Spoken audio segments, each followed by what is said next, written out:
आप सभी का मेरे चैनल पर बहुत बहुत स्वागत है। आज की कहानी में हम सुनेंगे भला राजा हातम। तो चलिए शुरू करते हैं आज की कहानी। कहानी शुरू करने से पहले मेरी आपसे प्रार्थना है कि प्लीज़ मेरे चैनल को शेयर एंड सब्सक्राइब करें। प्लीज़ कहानी अच्छी लगे तो लाइक भी करें, मुझे अच्छा लगे, प्रोत्साहन मिलेगा कि मुझे आगे कहानियाँ बनानी है। तो चलिए शुरू करते हैं आज की कहानी। एक बार की बात है कि एक गरीब गांव वाला था जो जंगल से लकड़ी काटकर और उसको बाजार में बेचकर अपना और अपने परिवार का गुजारा करता था। उसके परिवार में उसकी पत्नी और उसकी 7 बेटियां थीं। उसने कभी मांस नहीं खाया था और ना ही कभी जूता पहना था। बस एक फटा सा कपड़ा उसकी पीठ पर पड़ा रहता था। एक दिन जब उसको कुछ अच्छा सा नहीं लग रहा था तो वह एक पेड़ के नीचे आराम करने के लिए लेट गया। उस समय अच्छी किस्मत लाने वाली चिड़िया ह्यूमा उसके आसपास घूम रही थी। उसने देखा कि वहाँ एक आदमी लेटा हुआ है जो बहुत गरीब और बीमार है। यह देखकर उसको उस आदमी पर दया आ गई। वह उस आदमी के पास से उड़ी और उसने एक सोने का अंडा उसकी लकड़ियों के गट्ठर के पास डाल दिया।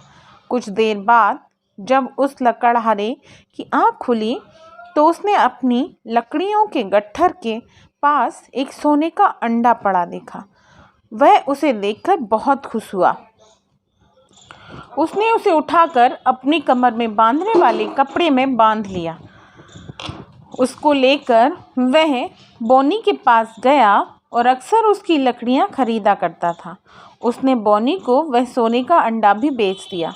वह सोने का अंडा उसने बहुत थोड़े से पैसे में देकर उससे खरीद लिया, क्योंकि लकड़हारा बेचारे को तो पता नहीं था कि वह अंडा कितना कीमती था, पर बोनी तो इस बात को जानता था। उसने लकड़हारे से कहा कि वह चिड़िया लाकर दे जिसका ये अंडा था, तो उसके बदले उसको 1 रुपया देगा। लकड़हारे ने उससे उस चिड़िया को लाने का वादा किया और घर चल दिया। अगले दिन वह सुबह ही जंगल चला गया और रोज की तरह लकड़ी काटकर अपना गट्ठा तैयार किया। उसको लेकर वह घर की तरफ चल पड़ा। लौटते समय वह उसी पेड़ के नीचे बैठ गया जिसके नीचे उसने पहले दिन अंडा पाया था और सोने का बहाना करने लगा।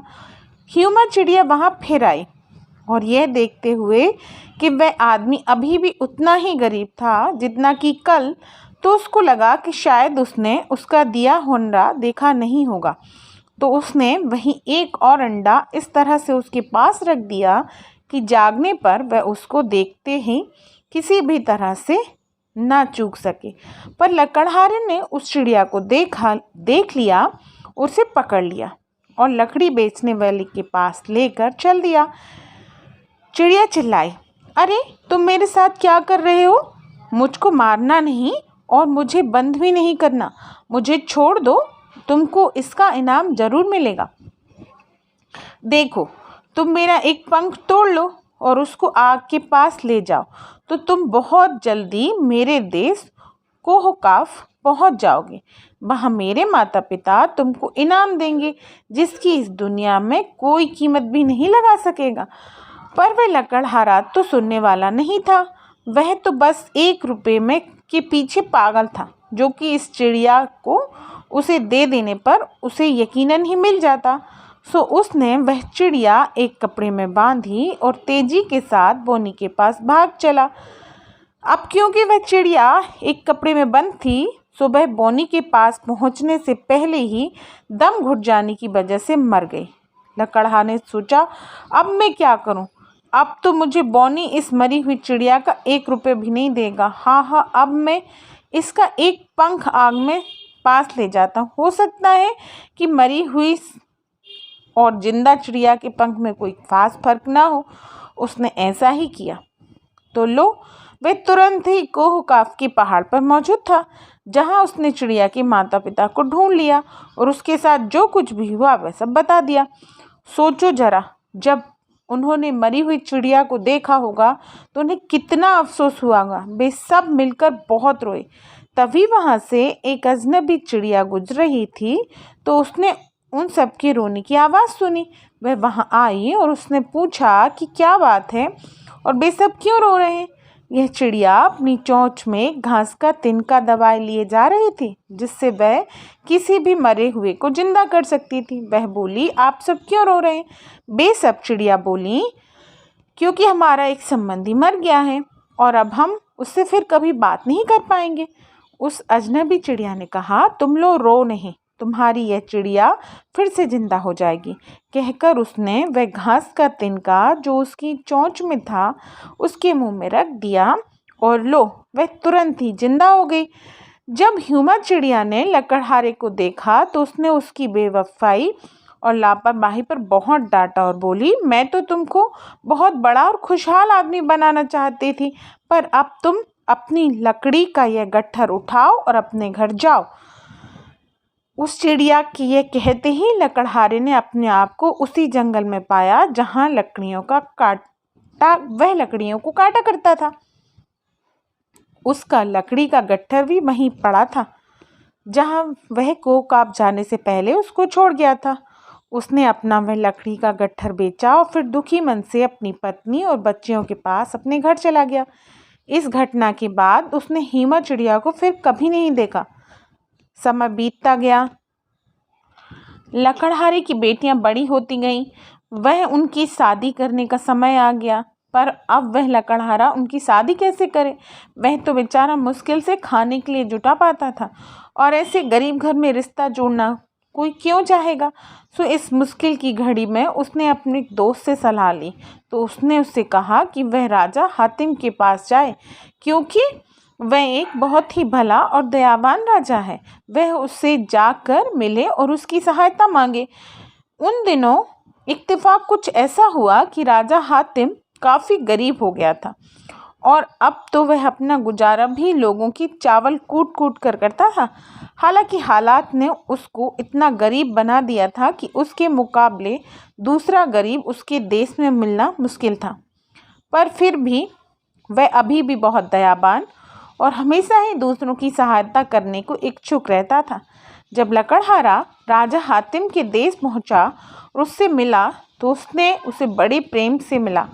लकड़हारे को तब तक यह भी नहीं पता था कि वह कौन है और वह किससे मिल रहा है। उसने तो बस उसको अपनी दुख भरी कहानी सुनाई और राजा हातिम से सहायता मांगने की इच्छा की।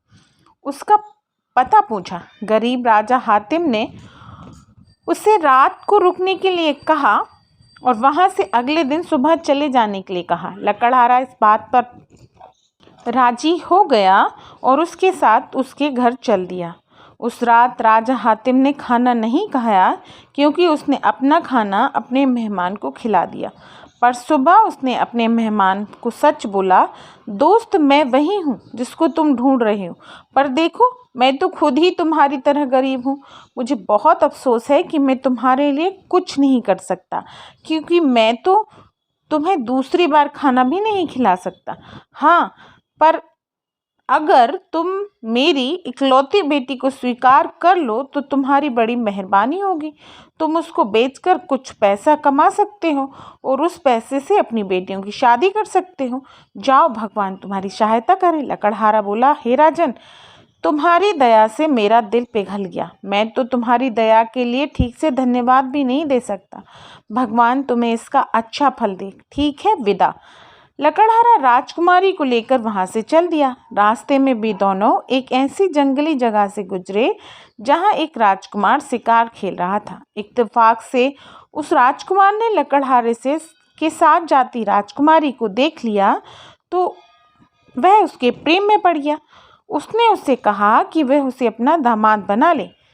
लकड़हारा तुरंत राजी हो गया और उसने उन दोनों की शादी कर दी। इससे तो लकड़हारे के हाथ में बहुत सारा पैसा आ गया।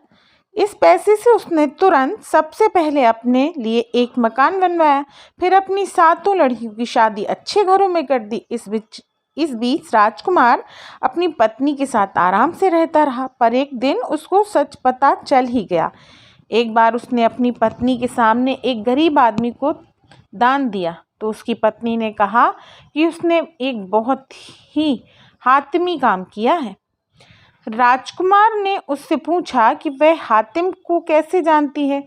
इस पर उसने राजकुमार को सब कुछ बता दिया कैसे लकड़हारे उसके पिता के पास सहायता के लिए आया और फिर कैसे कुछ ना होने की वजह से उसके पिता ने उसको ही एक गुलाम की तरह से उसे दे दिया। यह सुनकर राजकुमार ने लकड़हारे को बुलवा भेजा। लकड़हारे ने उससे भी वही बात कही जो राजकुमारी ने उसे बताई थी। उसने उसको हुमा के अंडे और कोह काफ जाने की बात भी बताई। राजकुमार तो यह सब सुनकर बहुत ही आश्चर्यचकित रह गया। उसने तुरंत ही राजा हातिम को बुलवा भेजा और उससे प्रार्थना की कि वही उसके राज्य का मालिक बने, क्योंकि वह तो उसके सामने बहुत छोटा था। सो हातिम वहाँ का राजा बन गया। लकड़हारे को जिंदगी भर एक बहुत बड़ी पेंशन मिलती रही और बॉनी को वह सोने का अंडा राजा को देना पड़ा। यह थी हमारी आज की कहानी। मिलते हैं अगली कहानी में।